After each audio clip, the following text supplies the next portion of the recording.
Hey there, horror movie tea sippers. The following podcast episode will contain spoilers for the movie we are about to review. If you have not seen the movie and do not wish to have anything ruined prematurely, please do not continue to watch or listen until you have seen the movie. And welcome to the Horror Movie Tea Podcast.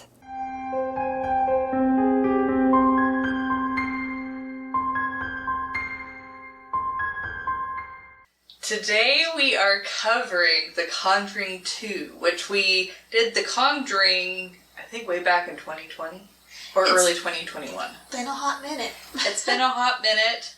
There's a kid in it, so we're gonna stick with the theme. There's a few kids in it. There's a few kids in it. There's one possessed kid in it, but there's I guess this is like the most serious movie that we're doing this month. I think it is. I don't know. Poltergeist is fairly serious. It's hard for me to take it seriously. We're gonna get to Poltergeist, guys. Yeah. Poltergeist next week? Yeah. But anyways, before we get into the review, let's grab our cups and talk about tea. We are doing a repeat of last week. We're just bustling through our recordings. But I would be severely overhydrated with these if we got a different cup of tea every single time. Yeah. But I am drinking the Rishi Lavender Mint, which if you've never tried Rishi tea before, they are like spot on. Like they have like the triangular shaped like tea bag, which like gives it the best like flavor, and it's like loose leaf tea. It's good.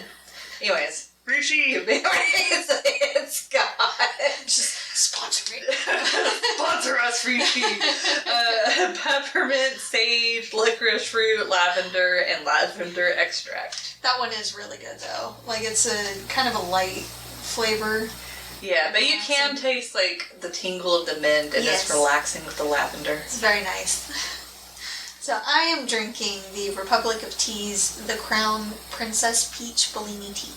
And it has black tea, natural peach, apricot or apricot, whichever you prefer, vanilla cream, and champagne flavors. Not actual champagne. It's not alcohol. Organic monk fruit and peach bits. And for our tea sippers, brew yourself a cup of tea, sit back, relax, and we hope you enjoyed the review. So for the summary. It's this family in, I think they said... London. Well, it's like Enfield or Enfield? Something like that, yeah. But it's in England. Yeah. And it's a single mother of 3 kids. 4. I'm pretty sure she had 2 boys and 2 girls. Okay, my brain just blocked out the... Which is crazy, because I've seen this movie multiple times. But anyways, They had a haunting, and the Warrens from The Conjuring 1 come and help them, and there's some twists and turns, and yeah.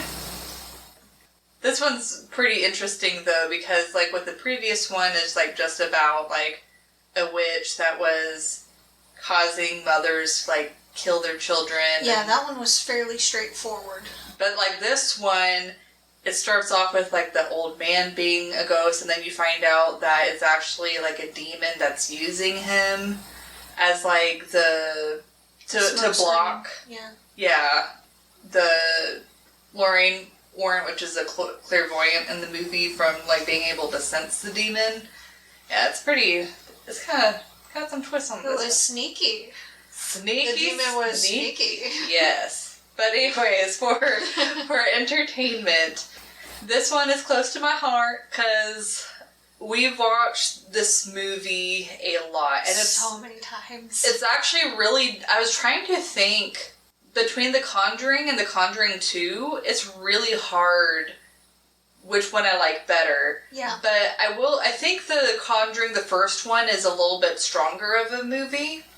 I think it's kind of stronger of a movie, but I actually think I like this one just a tad bit more by just like a hair. But it's hard. It's really hard. Yeah, because I think I want to say I rated the original Conjuring an 8, and this one I'm rating a 7.75. Like, it's very difficult This is one of those movies that it's a go-to movie for me. When I feel like watching a scary movie, I want to watch this one.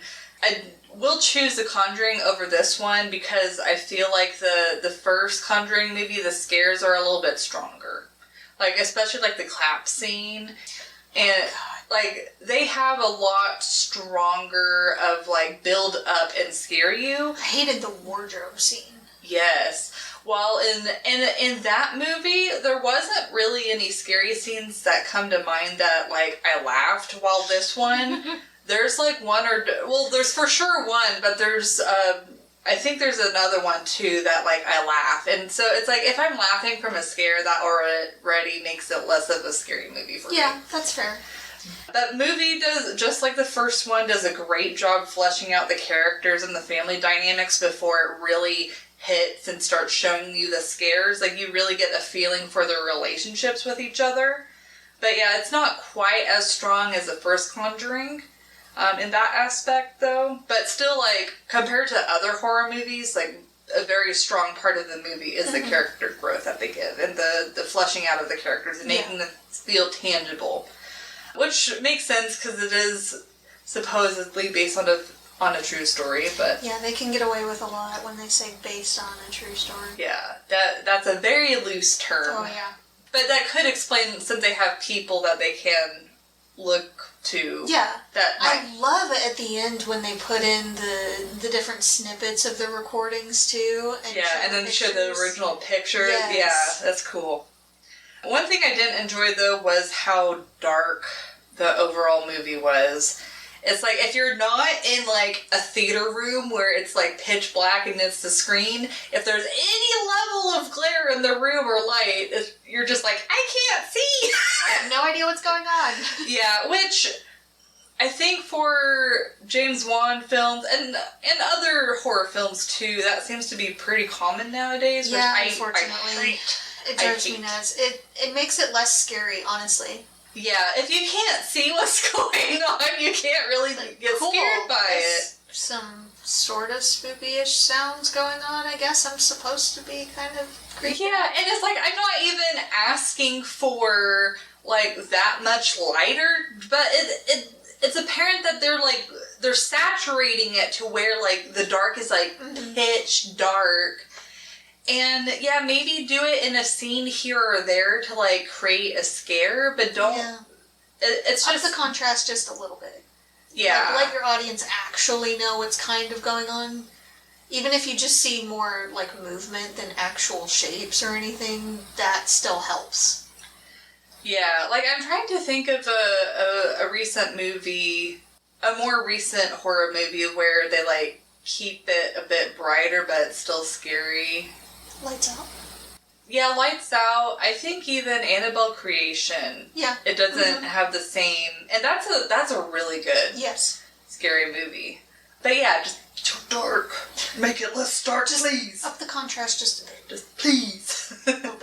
The scares, for the most part, I love the build-up that they give them. Though a few jump scares were predictable, and some of the payoffs just, rather than being scary, just made you laugh. Like, first, the mirror jump scare in the beginning of the movie with Lorraine when she's looking and sees the nun and she looks back. It's like, you know the nun's gonna pop up. Like, but in that point in time, since you're expecting it, it's not really that scary. It still kind of creeps me out, but I also have a thing about mirrors, so take that with a grain of salt.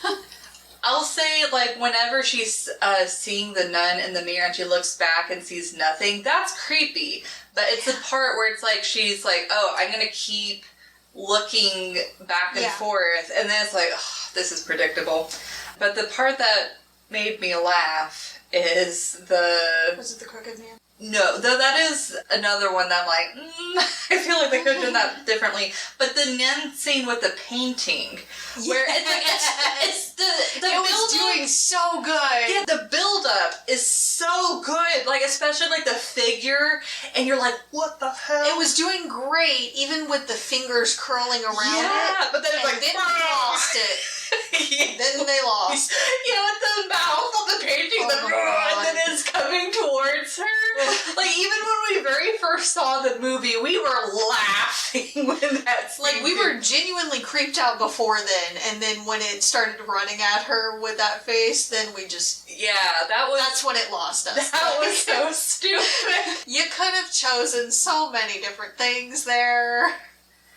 Yeah, but I mean, I will say that the scares, for the most part, I mean, there are some that are like very cookie cutter typical scares, but they are trying different things to try and make the scares different, like with the painting one,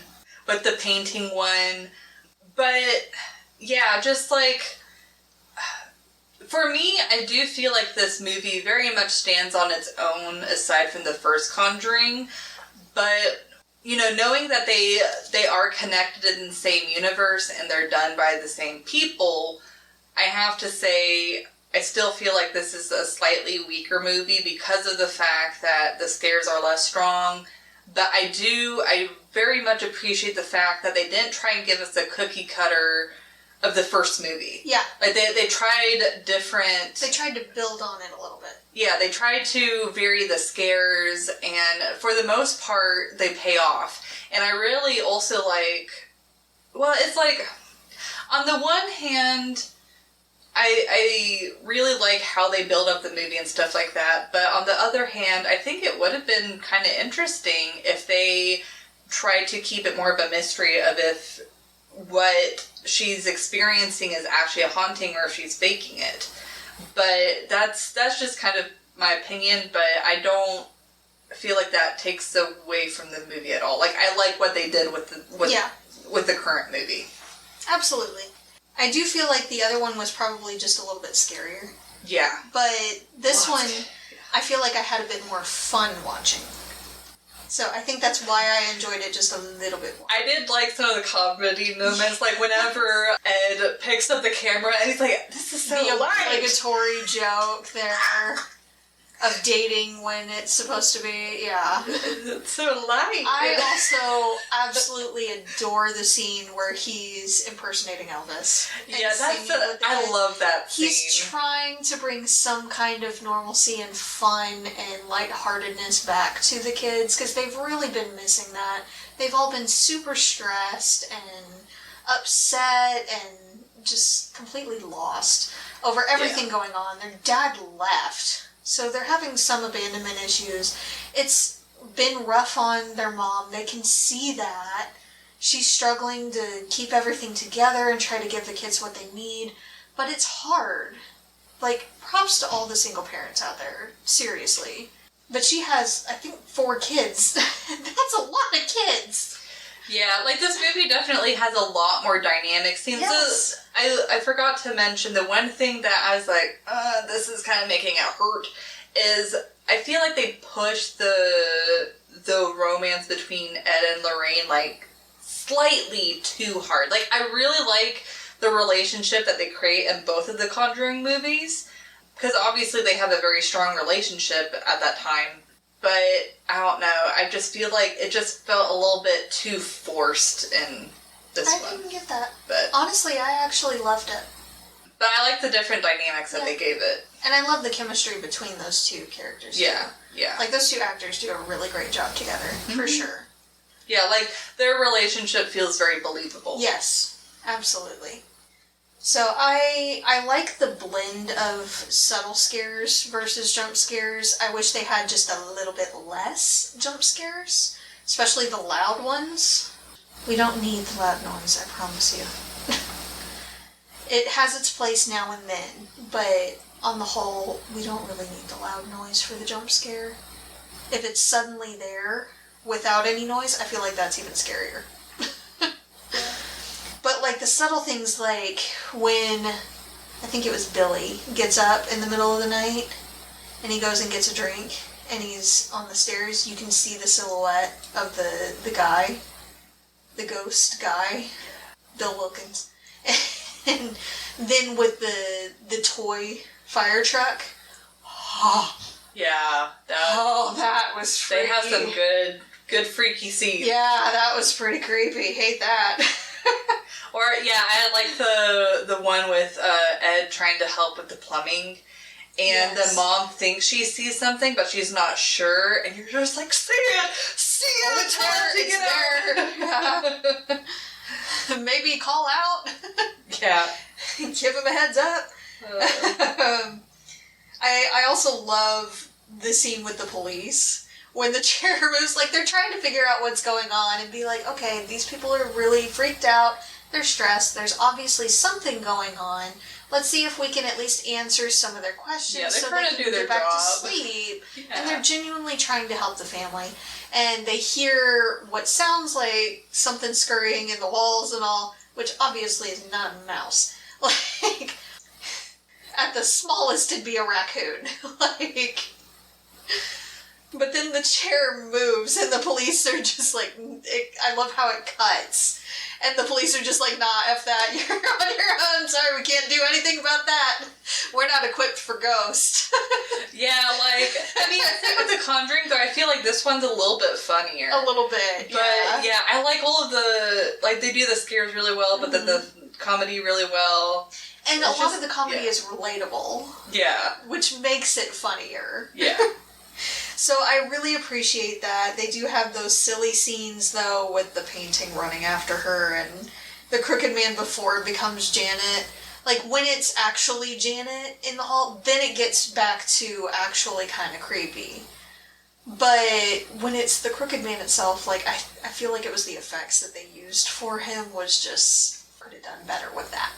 Yeah, like, the CG was good, but it's like, you can just tell with CG that's not physically there, and it gives you a different feel. Like, it just doesn't... I feel like part of it was, like, the texture was off, but also it was a little... That was one of the few scenes where it was a little too bright. You could see him too well. Yeah. So. Yeah. So, they could have tweaked that, and it would have been a lot stronger of a scene. But, as it was, it kind of felt a little short. I do like other effects that they have, like Bill Wilkins being blurry and out of frame when Ed is talking to him. Yeah, I love that. And the setup for Help, It Won't Let Me Go. Yeah, that was so cool. That was really cool. I thought it was kind of weird the first time we saw it. Like, when you heard the individual snippets, you're like, that seems off, that seems like it's missing something. And then when they put it together, you're like, I knew it was missing something! This is great! So I really like that setup, that was really well done. Mm-hmm. I do also like that in both movies, they try to debunk things first. Like, they don't go straight into, this is a haunting, we need to figure out what it is so we can get rid of it. It's, these people are scared, let's see if we can find some kind of reasonable explanation and rule out anything normal before we jump straight into, okay, yeah, there's something supernatural going on here. Yeah, like with the first Conjuring movie, I feel like it leaned a little bit more heavily on that. On this one, since a news crew and stuff had been a part of it and kind of like proven the haunting, I feel like the Warrens were more focused on, okay, we believe something's going on, but we have to prove it for the church because otherwise they won't, like, interfere. Yeah, a lot of the stuff in this movie that they were trying to debunk, it was more psychological than physical. In the first one, they focused more on the physical. Yeah. So, but they still went in with that mindset, and I really appreciate it. And they heard both sides. So they heard the child psychologist lady's side of it and her skeptic beliefs and things. And then they also talked to the other journalist guy, I guess. I don't know. He was doing some kind of documentary or something on it. Yeah. I don't know. Some kind of investigator or journalist or something, dude. But he was like heavily like, this is 100% something is weird going on here. This is not normal. So they listened to both and tried to understand from both sides, okay, what could actually be going on? Is she faking some of it? Or is all of it supernatural? Or what's actually happening? And what can we do to help? I like that they're like, okay, she could be faking some of it, but if she's really faking all of it. Like, they were doing it situation by situation rather than, like, as a whole. Exactly. Because I know the one skeptic lady, she's like, oh, that proves that the whole thing is debunked. While they're like, wait a minute. I mean, it's one incident, but the fact that that one incident was on tape, of course, kind of makes it hard for them to help the family. Yeah. So, and we'll get more into that in realism. But, you know, it was nice that they viewed it situationally instead of as a whole. Yeah. I do like the little touches that they have in these movies, too. The first two movies, especially, in the small details. So, like, Volok being in the background 4 times. At least that I saw. And I looked it up online, and most people are saying 3 to 4. So I think that it was 4 total. I don't think I missed any. If you found any extras, let me know. Let us know in the comments if you found more than 4 in the background of the movie where it says Volok in their house. So, but that was a nice touch, and also having the crucifix closest to Volok being upside down and slightly askew, when every other one in the room was normal. Mm-hmm. So it was just the one that was closest to it that was just off. It was a nice little touch there. Yeah. So I had originally given it a 3.5, but I'm thinking now that's a little bit too harsh, so I think I'm going to give it a 4. It's like, for the most part, it's pretty realistic, like the dynamics with the family. Like, especially, I love the fact that they had the scene with the girl that's getting possessed, holding the cigarette and getting in trouble. Janet, thank you. I should have remembered that. But I had just said it a couple minutes ago. But her holding the cigarette and the dynamics with, like, the mom being stressed and just immediately jumping on her, but then them reconciling later. Like, they're just so strong on the relationships with this movie, and as you said, like, the little details, like, this is, like, they took care in this movie. They did. They really did. You can really tell. But yeah, like with the film crew and all of that, I feel like it would be pretty realistic for the news to be interested in wanting to, like, figure out what's happening. Mm-hmm. See it being sensationalized too.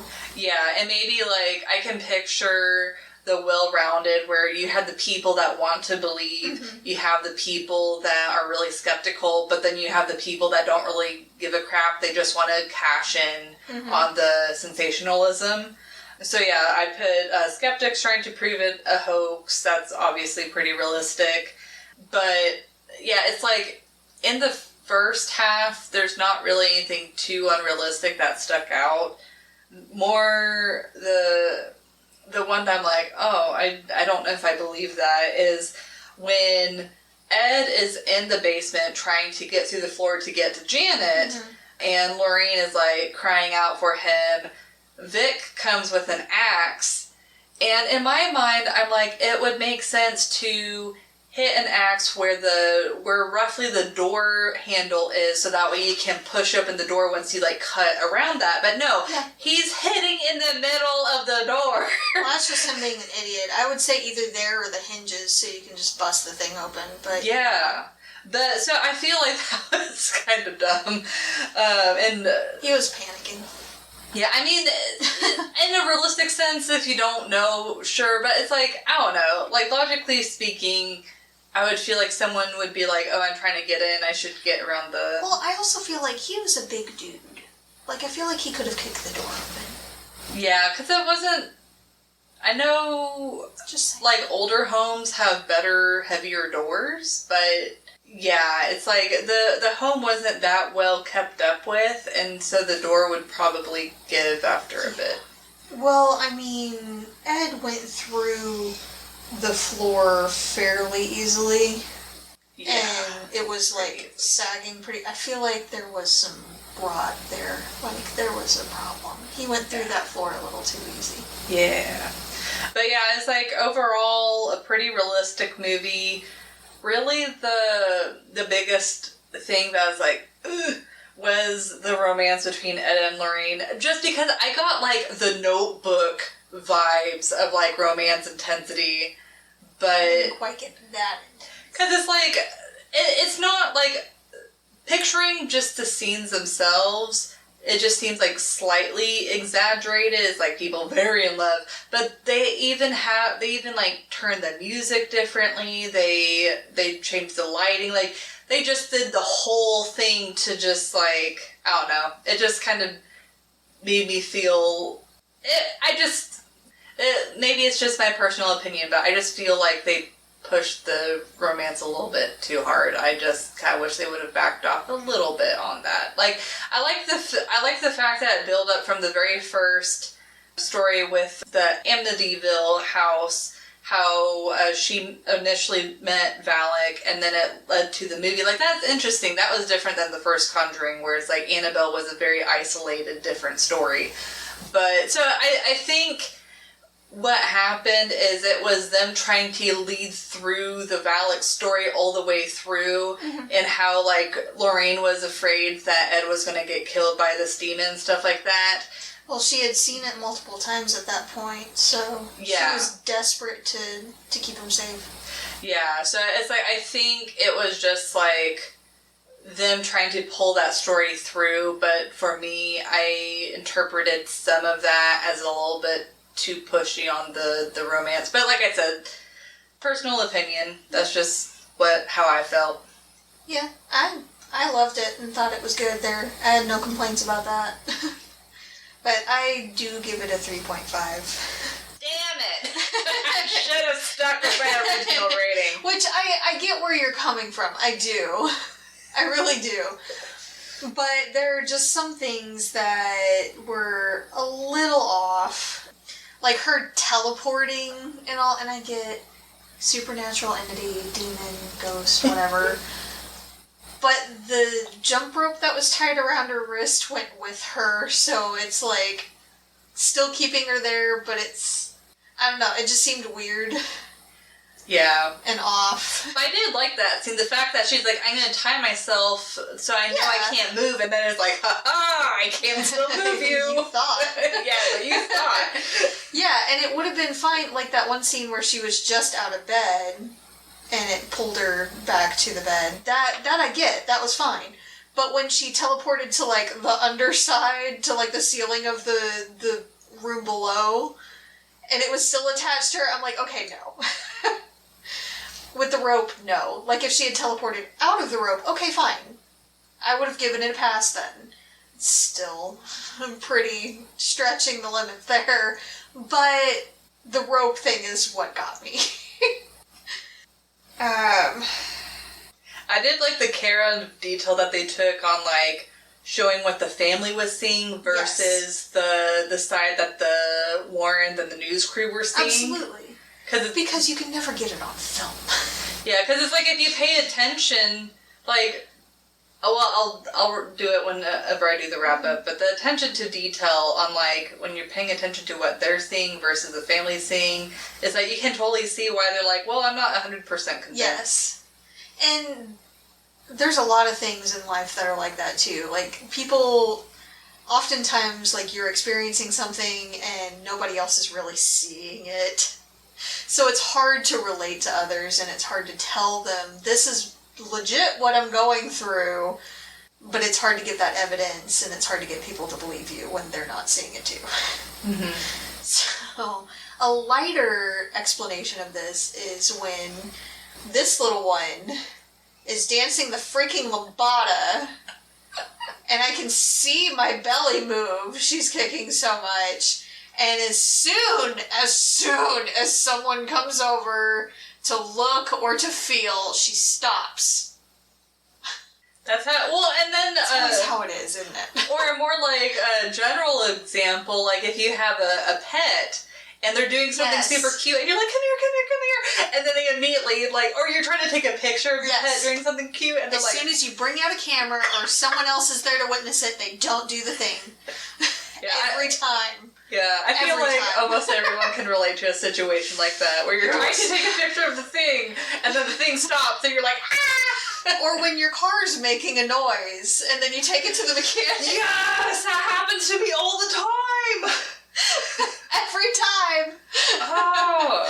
And then as soon as you get it back from the mechanic, it starts doing it again. Yes. Without fail. Yeah. So that was fairly relatable. Again, I feel like the Crooked Man could have been better. I feel like if they had used it more as shadows and things and thumping around, and you catch glimpses of what you think is the Crooked Man, and then it ends up being Janet coming around the corner, I feel like that would have made it a lot stronger. Yeah, because like the lead up to the Crooked Man is really creepy, but then once you can see him in his entirety, you're just like, oh. Like the way he moved was creepy, but like the way that I didn't like the way that they did his head. Yeah, it was and face. mostly the animation. Yeah. It was largely the animation. So, I feel like they could have done better with that. It takes you out of the movie. And that would have been great for practical effects, like have someone on stilts. Yes. And like make them do the backwards thing where you do it like, oh my god. With the bones cracking kind of noise. Yes. Oh my god, yes. Yeah, like... That would have made it so much freakier. But the interactions between the characters was really great. I love that through all of it, the thing that kept bothering Janet was her mom didn't believe her about the cigarette. Yeah.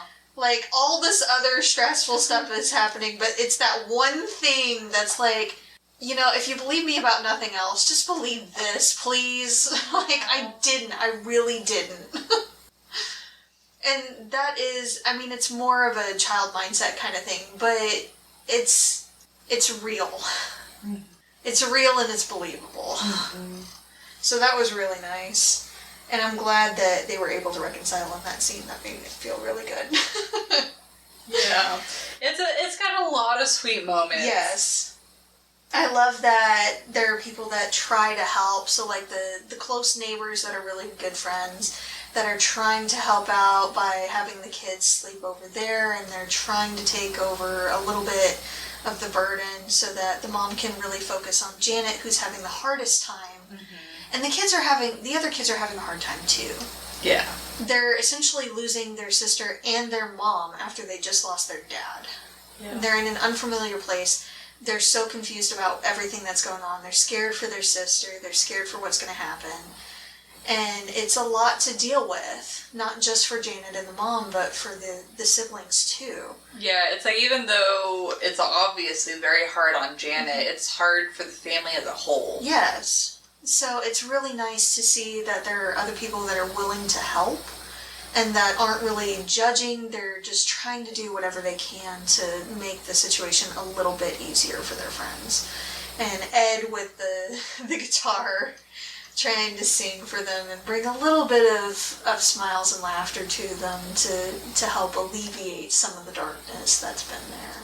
So I really like those interactions there and that they bring that in.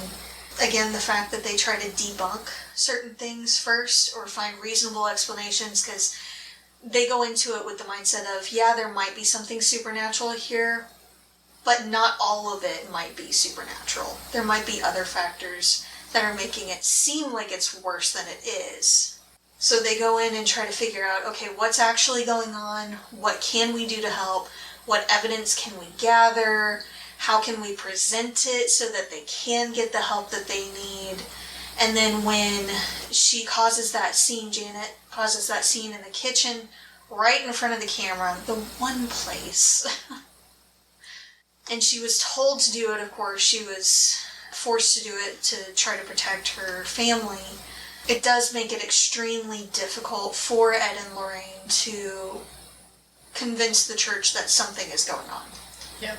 So, that was a good touch there, and it leads into the whole help it won't let me go scene. That was really good. Yeah. Really good setup. I did have an issue with him being able to get the timing right away on the recordings. Feel like that would have taken a couple of tries. But still, that was a really good scene. I really enjoyed it. It was really cool how they brought that in.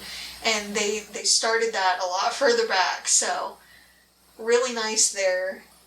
It was fun, but it just seemed a little off. I feel like the train probably would have started going by then. Also. It depends. Like, they were able to stow all their stuff, figure out all of that, get the recordings done in one, and then be like, we need to stop what's-his-face from leaving. We need to get a ride back. I feel like that guy would have probably also have left before they could have caught him, and they probably would have had to have gotten a taxi. Maybe, yeah. But that's just me. Unless the guy was just really upset and just having a moment in the parking lot before going back. Also, the lack of jet lag was also one of the biggest things to me. I'm like, that's at least a 5-hour difference. So, like, I looked up what state they lived in and did the calculation. Oh my god. So it was about 5-hour difference. Which, I know it doesn't sound like a whole lot, but it really is. And travel sucks. Especially on a plane like that, big long flights, they suck. Yeah, I know whenever I went to Europe, it's about a 18-hour plane ride. See, ew. And, you know, like, back it's a 5-hour then... difference, time zone-wise, but yeah, the flight usually goes the opposite way, just because of how the world's turning and all, so... Well, and then plus, like, Ew. back then, I think it's within the realm of possibility that the planes back then were a little bit slower. Yeah, they weren't as efficient, most So likely. it might have been longer than 18 Can hours. you imagine? No, thank you. Yeah, you figure out how to sleep. And if they don't have a straight shot there, then they're making all these other connecting flights too, which is just Potentially a pain and several a half. days. Yeah. So, oh my goodness. And thankfully movie magic made them get there immediately. But the fact that they weren't just completely dead by the time they got there and then dealing with jet lag. They're like sallowed out. They're just like, oh. Just let me sleep for a day or two before we go see this poor family. But that's just me. And I know some people do better with travel than others, but I feel like that was just a little... It wasn't just like an hour or two drive or a short jump in a plane over. No, that was some travel there. That was some time. So, But yeah. With all the water down in the basement, I feel like she would have been a lot more concerned about water damage and trying to get some of that out and fixed and taken care of. And I know she was really tight on money and all, but I mean, the neighbor seemed handy enough that he could have at least stopped a leak.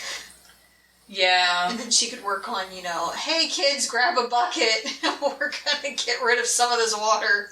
Well, it also looked like, though, the house was supported on top. So it's like, all beneath was like stone and like dirt. So it's like, yeah, it's definitely like, I feel like she wasn't as pressed to take care of it, though to be fair, she was under a lot of stress. Yeah. But I don't think, it's not like having water stuck in your house on the foundation where it's like slowly eating at the wood. Like there wasn't... Yeah, like, I'm it was not so much worried damaging about stuff, the wood, but I'm worried also about the mold. Yeah. Like, that's a problem. And with a bunch of kids there and yourself, and you're the only one to take care of those kids, if you get sick, then you're all kind of screwed. I'd imagine the moisture would also accelerate Yes. the rotting of the wood floor on top. Exactly. So, yeah, I feel like they would have done. It's like whenever it started, it was right before the haunting stuff. So I took it as she was so distracted on just making sure her daughter was safe that she was just like, I'll deal with This this is other the thing least of later. my worries kind of thing. Yeah, yeah. But yeah, overall, I feel like this is a very strong horror movie. They pay attention to detail and bring light to... They flesh out characters and relationships in ways that not a lot of horror movies do. I feel like James Wan with like Insidious and stuff like that, he is pretty good at... so it's like, I feel like this one in particular and maybe the previous Conjuring is the stronger movies to show like attention to Yes. detail. but like fleshing out the characters and making them feel tangible is also a pretty strong point in the Insidious movies as well. But yeah, it's like, for me, it's not quite as good as The Conjuring because of the flaws that we mentioned with some of the jump scares and how they did the jump scares. But overall, this is a very strong horror movie for me, and I will continue to go back. And this also doesn't have any dog death. Yeah. Just saying. Yeah. But yes. Yeah, it's like, I feel like the previous Conjuring movie is your more conventional haunted house with like turned it up a few notches, while this one is more of a more refreshing look at a haunting. So, but thank you so much for joining us today, and please comment on what you thought of the movie. If you'd like to recommend a movie, game, or tea and keep up to date with our content, you can find us on YouTube, Twitter, Instagram, Facebook, TikTok, Discord, and most places you listen to podcasts. All the things. All the places. And if you'd like to support the podcast, please like, subscribe, and share our content. And if you'd like to support us monetarily, we do have our Teespring available or our PayPal donate button. We have our lovely merch mugs and clothing and wall art. Well, I guess this isn't for sale, but not that one. That was exclusive. And all of the sites mentioned will be linked down below. And until the next time, guys, stay safe and stay spooky. Bye!